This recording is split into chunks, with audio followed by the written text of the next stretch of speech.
قرآن کا ایک نام ہے الکتاب. الکت کہتے ہیں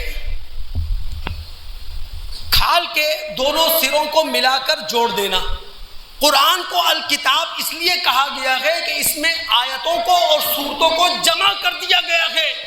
اب جو کتاب ہمارے پاس ہے نا دوستو، جو قرآن ہمارے پاس ہے، جو ذکر ہمارے پاس ہے، جو فرقان ہمارے پاس ہے، جو میزان ہمارے پاس ہے، اس کی شان کیا ہے یہ سنیں آپ. اللہ کہہ رہا ہے رسول سے وَأَنزَلْنَا إِلَيْكَ الْكِتَابَ بِالْحَقِّ مُصَدِّقًا لِمَا بَيْنَ يَدَيْهِ مِنَ الْكِتَابِ. اے محمد صلی اللہ علیہ وسلم، یہ کتاب جو ہم نے آپ پر نازل کی ہے، برحق نازل کی ہے، یہ کتاب پچھلی کتابوں کی تصدیق کر رہی ہے.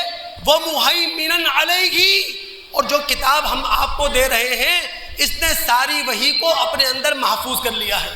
وحی کا سلسلہ کب سے شروع ہوا؟ آدم سے. اللہ کے رسول سے پہلے آخری پیغمبر کون ہے؟ عیسیٰ.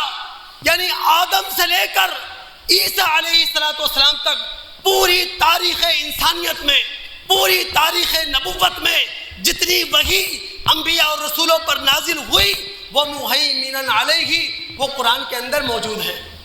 اور کیا چاہیے دوست آپ کو؟ فاحکم بینہم بما انزل اللہ.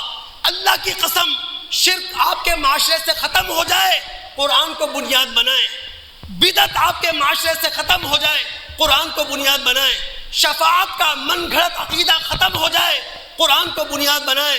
یہ جو مقدس ہستیوں کے نام پر غلو کیا جاتا ہے یہ ختم ہو جائے، قرآن کو بنیاد بنائیں. سازش کے تحت، ایجنڈے کے تحت آپ دوستوں کو، مسلمانوں کو قرآن کے قریب آنے نہیں دیا جا رہا.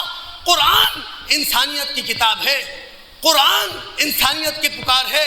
اگر ہم بہترین انسان بننا چاہتے ہیں، اعلیٰ تر اقدار رکھنے والے انسان اپنے آپ کو بنانا چاہتے ہیں تو قرآن سے جڑ جائیں، قرآن پڑھیں، قرآن سمجھیں، قرآن پر عمل کریں. ایک حدیث پیش کرنے کی اگر آپ اجازت دیں، بڑی معروف حدیث ہے مسلم کی جسے حدیث ثقلین کہا جاتا ہے.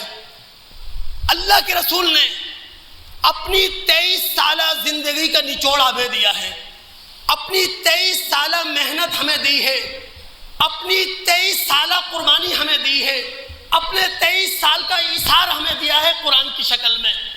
اب دیکھیں دو بھاری چیزیں اللہ کے رسول نے دی نا. ایک بھاری چیز کیا ہے؟ اہل بیت. اب ظاہر ہے دین کی آخری سند کون ہے؟ محمد رسول اللہ. دین کی آخری حجت کون ہے؟ محمد رسول اللہ.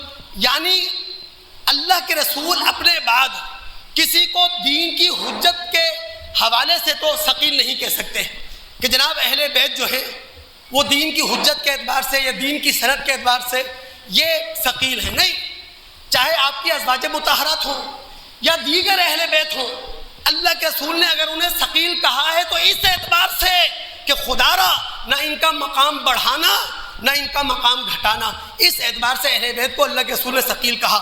دین کی آخری حجت کون ہے؟ رسول. دین کی آخری سند کون ہے؟ رسول. رسول نے جو دو ثقیل چیزیں چھوڑی ہیں، سب سے پہلی اور بھاری ثقیل چیز کیا تھی؟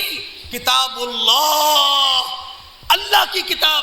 جائیں مسلم کی روایت، زید بن ارقم اللہ کے رسول صلی اللہ علیہ وسلم مکہ اور مدینہ کے درمیان غدیر خم پہ کھڑے ہیں، آپ نے خطبہ دیا ہے.